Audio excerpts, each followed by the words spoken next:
Hello everyone, my name is Ashish and welcome to the X-Admin channel and also welcome to the Core Java interview question series. So in this series, I will cover all the importance and the top interview questions in the topic-wise manner asked by the interviewer in detail. And yeah, so I suggest you to watch this lecture till the end. And before starting the lecture, I request you all to subscribe Xadmin channel to get notification whenever a new lecture or a video is uploaded.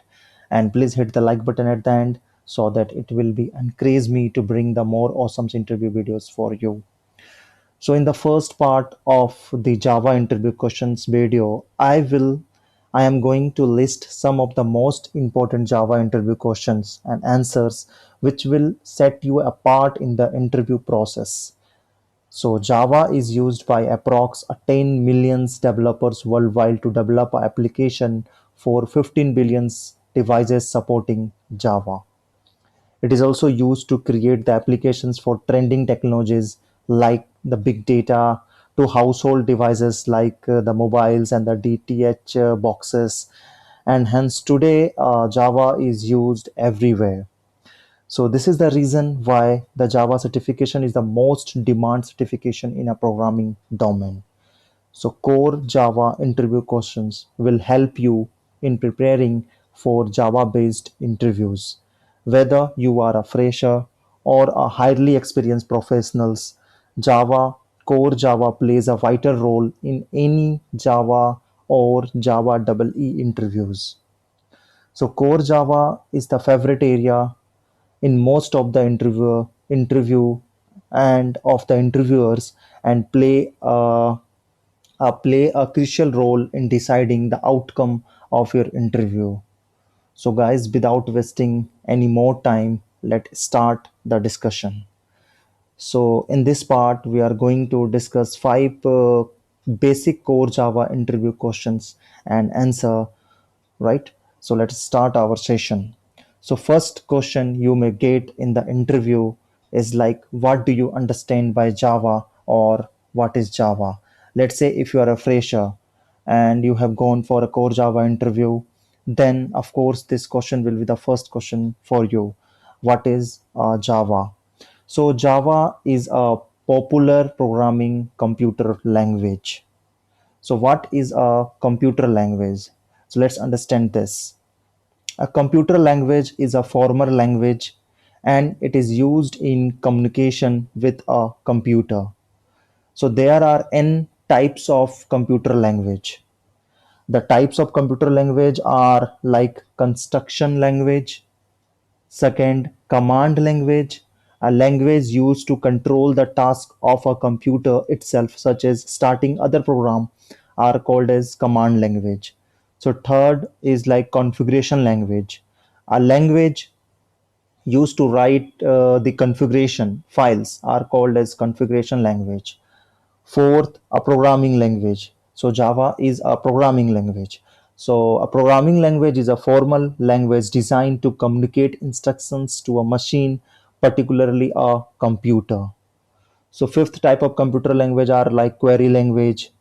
Sixth is like transformation language, data exchange language, markup language, modeling language, architecture description language, hardware description language, specification language, style sheet language. So there are like n number of languages or a computer languages are used worldwide. So Java is a popular programming computer language. So we are not going to go deep in a type of computer language, but I have like define some of the type of the computer language which will be helpful for your knowledge. So let's move to the second point. So second point, you can say in the interview that Java follows OOPS concept. So what is OOPS concept? It means object oriented programming language, and it is a computer programming model that organizes software design around data or object rather than functions and logic. So basically it's depend on the object.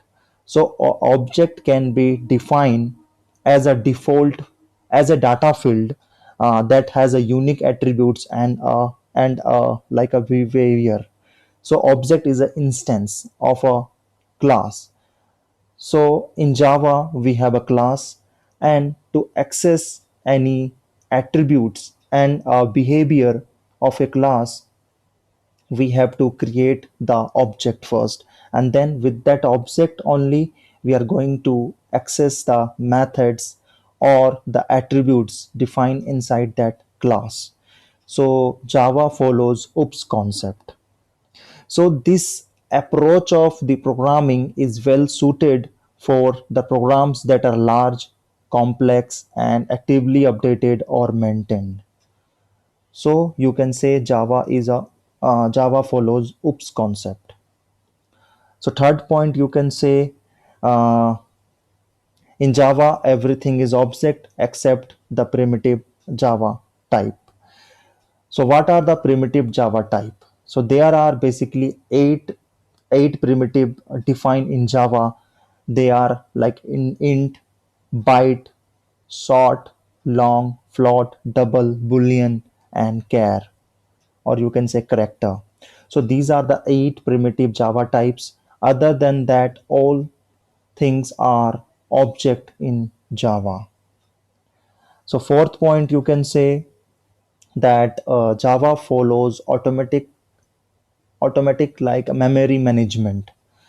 So automatic like memory management is a technique in which an operating system or a application automatically manage the allocation and the deallocation of a memory, right? So it automatically manages the allocation and the deallocation of a memory. This means that a programmer does not have to write a code or to perform a memory management task when developing an application. So Java use an automatic like memory management system that is called as garbage collector. So Java uses automatic like memory management that is called as garbage collector, and it automatically allocates the memory and deallocates the memory when it is not in use. So these are the 4 5 points you can say in the interview if it is asked that what is Java. So now let's move to the second question, which you may get, that where and for what Java is useful. So Java is used in almost all fields. So it is used in applications, and the applications like mobile applications, it's like specific for Android based applications, and it is used in like desktop applications, web application, distributed application, cloud based application, IoT applications. So these are the applications where the Java language can be used. And also it can be used in like web servers and the application servers.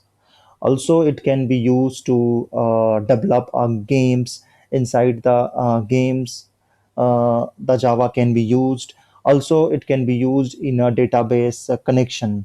So for database connections we have a JDBC, and also we have a Hibernate. So inside that also a Java can be used. So we can say Java today in today's world, Java is used in almost all the fields. So these are the some examples I have defined here where the Java can be useful for you.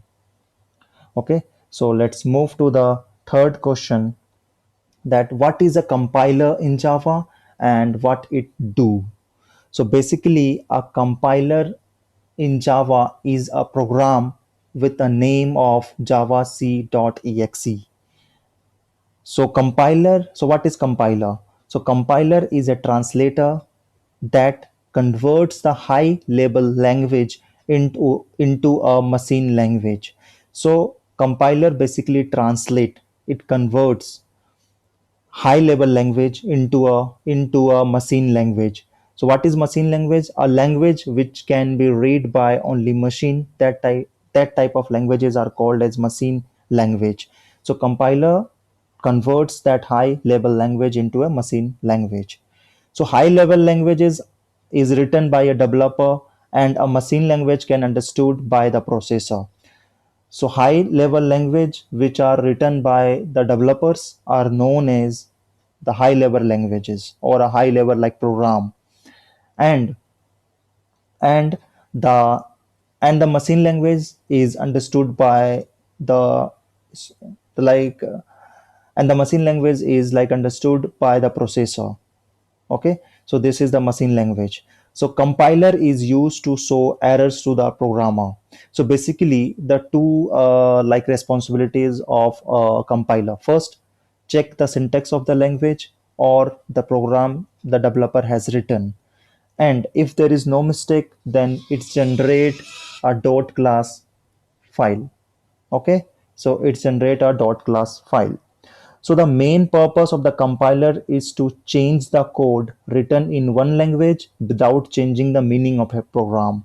So let's say there is a developer, he is writing some code or a program in a Java, and he saves that class by a test.java.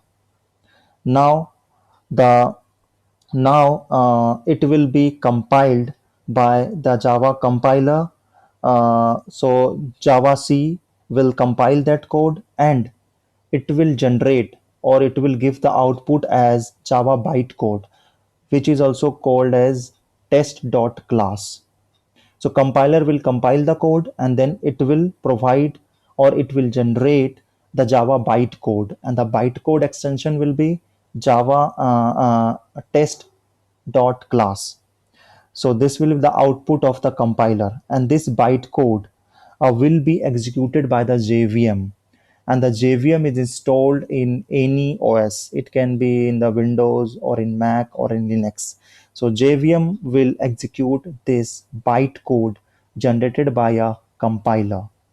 Okay, so compiler is basically a program which converts the high level language to a machine language, right? So this is the work of the compiler. So it checks the syntax of the language, and then if there is no mistake then it generate a dot class or a byte code for us. And then the bytecode is like executed by the JVM installed in your OS. So this is all about compiler. So now let's move to the fourth question. What you may can get that what do you understand by JVM? So basically a JVM stand for Java Virtual Machine, which provide a platform independent execution environment. So Java development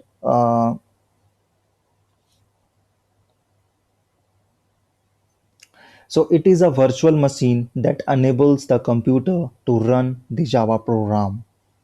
So Java Virtual Machine is a virtual machine that enables the computer to run the Java program, and JVM is responsible for compiling the Java code and converts it into the bytecode.